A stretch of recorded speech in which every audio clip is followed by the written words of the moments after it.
See that? That's a cart. See what's on top of that cart? Doesn't make a damn bit of difference. Let's grab what we're gonna get today, guys. What do we got? We got all kinds of fun.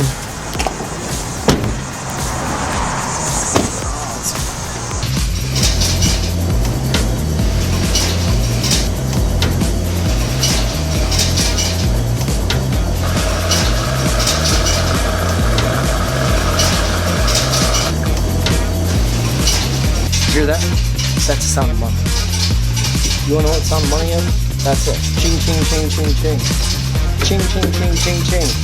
One thing I wanted to point out, we finally got the little room started. I want to show you the new cameras. This is our little room.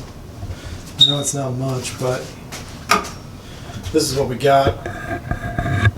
Hung the DVR on the wall. Plywood here. This is 3/4, so I mean it's going to take a lot for someone to get through this. Eventually there'll be a ceiling here, which will be plywood. So this will basically be like a vault. And we can see these before we can go out to the laundromat. You can see that some of the machines are running. There's nobody in there. He's sitting outside. Trust me, good cameras you want to have, and you want to have them so they can't get to them, because even if somebody breaks in, like in this laundromat, when they broke in here, they walked right by where the old office was, which was this dumpy little room right there. And I'm gonna show you how they broke in, because people are like, man, aren't your doors locked? You know, and all that stuff. How did they get through the doors? Well, they didn't. They came through the roof.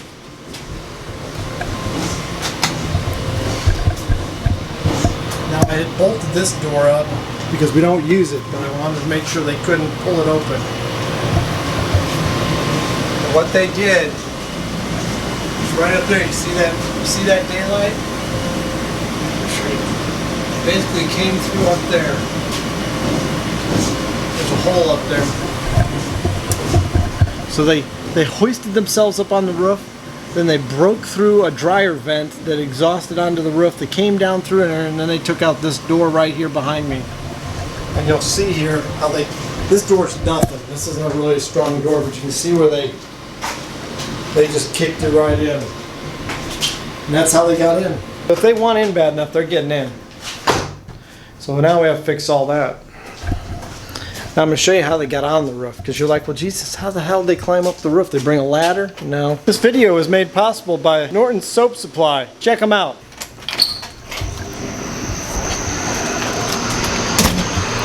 I'm going to show you behind me here.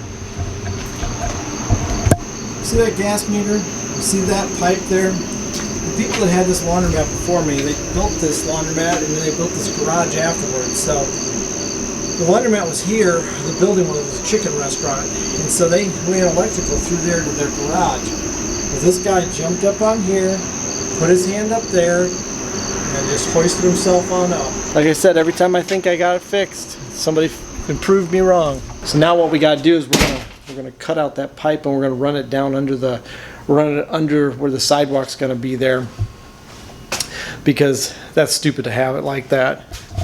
And you can see where I'm going to show you how bad the wiring is in this place. There's where the wire comes in. It's just a horrible setup. Like I said, I should have gutted this laundromat and redid it from day one. I'm still paying the price. See, here we go, folks. Dryer sheets everywhere. Notice there's no garbage. There's garbage everywhere. We're making money. A lot of cars out here, so I look kind of stupid talking to a camera. The best advice I got for you is when you walk into your laundromat, your biggest machines need to be at the front door so people see them. And you know what's kind of funny is I'm getting ready to price some machines, because as you can see right here, we got 60 pounders, and then we got the 40s when we walk in, which really it should be the other way around, but it's close enough. My plan is I'm going to put two 80 pounders here, and I'm going to put two 80 pounders there. And what I'm thinking about doing is putting these 40s and 60s over here, so from these windows people can see them, and I'll have the 60s right here, and I'll do the 40s, and I'll get rid of some of these horizons. I may even make this island a little longer because I got a bunch of dead space right here. I only need about this much, about somewhere right in here for space for people to get by. So I may bring the big washers this way and then bring these Horizons this way and maybe put them side by side or back to back, I mean. But yeah, I priced a couple 80 pounders.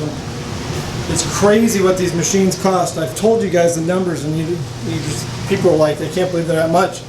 One 80 pounder is $11,000. So this is a 60 pounder. It takes 60 pounds of laundry, so 6 loads. The 80 pounder takes 8 loads. Well, the 80 pounder is literally $4 grand more expensive than the 60 pounder. So it's the 60 pounder is right around the $7,000. At my other laundromat, the oldest one, I want to put two 60s in because I got 40s and I got the top loaders and then I got the Horizons, but I really need some big washers. People love these big washers. You want to make money, you got to get big washers. 100 pounders, 80 pounders, that's what's going to make you money. So when people walk in this place and they see 4 big 80 pounders up front, they are going to flock to them. I mean, they are just going to go nuts. And I literally, my bend prices, I have it $6.50 for a 60 pounder in my area. That's pretty cheap. So my 80 pounders, my plan is to have them priced at about $7.50, maybe $8, probably $8. My competition has them priced at $9, so I'll just be able to slam it. Now another thing I thought about in this laundromat, which I probably won't do because it's a lot more work, is I should have made this island go this way. So you have all your big washers, then on the back side you have, and then on behind it. So that your island would actually go that direction. But I really don't want to do that. But that's what I should have done. But I can't wait to see if I'm going to do this or not. And the reason you're probably asking, why are you pricing machines like new machines? Well, what happens is, in a laundromat, in any business, you have taxes. Well, as you go along through the year, if you do your books as you go, you know how much you got to spend or you're going to pay more in taxes. Well, I have a tax problem. I'm going to have to pay a lot of money in taxes. So instead of paying money in taxes, it's behoove me to put new equipment in or bigger equipment. And I've been needing 80 pounders in this laundromat because my competition down the street, they have 80 pounders. I don't have them. My customers all the time tell me you need bigger machines. They love them. So either I'm going to buy some used ones or buy brand new ones. And I'm really leaning towards the brand new ones. And here's why. Normally I would tell you to buy used equipment, especially washers, because you can make them last forever. I plan on owning this laundromat till I die. So why not buy brand new stuff and get my money's worth, and then for the next 10, 15 years, I don't have to do a damn thing to this thing, just bare maintenance, you know what I'm saying? So you have to think about that in your laundromat. I know there's a big cost, but I figured it out the other day, and if these machines just turned once or twice a day, all year long, they're gonna pay for themselves. At $11,000 a pop, as long as they're turning, they're gonna make back their money pretty easy. So that's what you got to think about. So for me, it's a lot less headache. It makes way more sense to get these big 80 pounders. So I'm probably going to do it. Right now I'm looking at my Huebsch dealership because I like Huebsch. I really want to get some Huebsch washers. I like the look of them. I don't know, call me weird. Alliance Laundry owns Huebsch, Speed Queen, Ipso, but maybe I'll give some business to my Huebsch dealer. Sometimes I like to spread the love between the two dealers I use, because otherwise what happens is one dealer thinks you got them all the time, they start gouging you. So you got to watch that too. I like to bid them back and forth and see who's cheaper, and then give the cheaper guy the business. I don't bid shop. Bid shopping is when you get a lower bid and you go back to the original guy and say, well, here's the price I got. That's called bid shopping. If you do that to a business, if you do that to a vendor enough, they won't give you prices anymore. They will not give you bids because they know you're never going to buy from them. You're just using their time to get the other guy cheaper. It's a low blow. I don't do that. Some people do, but it's called bid shopping if you didn't know. Well, laundromat looks spotless there. Looks spotless, so now it's time to go.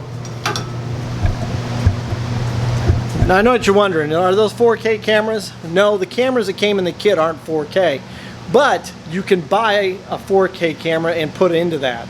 So my plan is to put some 4K cameras outside so I can see license plates and that. I'm actually going to put cameras all the way around this building. I'm going to be able to see every side of the building. I'm going to be able to see people walking up from a distance. If they mess with the camera, they're going to be on another camera messing with it. So that is my plan with the cameras. The reason we haven't put the outside ones up yet is because we're redoing that facade of the building and that overhang, because People said it looks like a Dairy Queen. We're redoing that overhang. We're ripping it off. We're going to make it flat, make it more modern. And I hate to put those cameras up there and then rip that off and then have to move them again. So hopefully in the next few weeks we get the roof finished, get it all done, and then we can put the cameras up and be done. Well, let's go to laundromat number 2. This one's going to be in the gun and knife district, and it's 10 o'clock, 11 o'clock at night, so this is going to be a fun time. Hopefully I'll just keep the doors locked, turn the lights on, change it out quick, and we'll get out of there. Catch you at the next laundromat.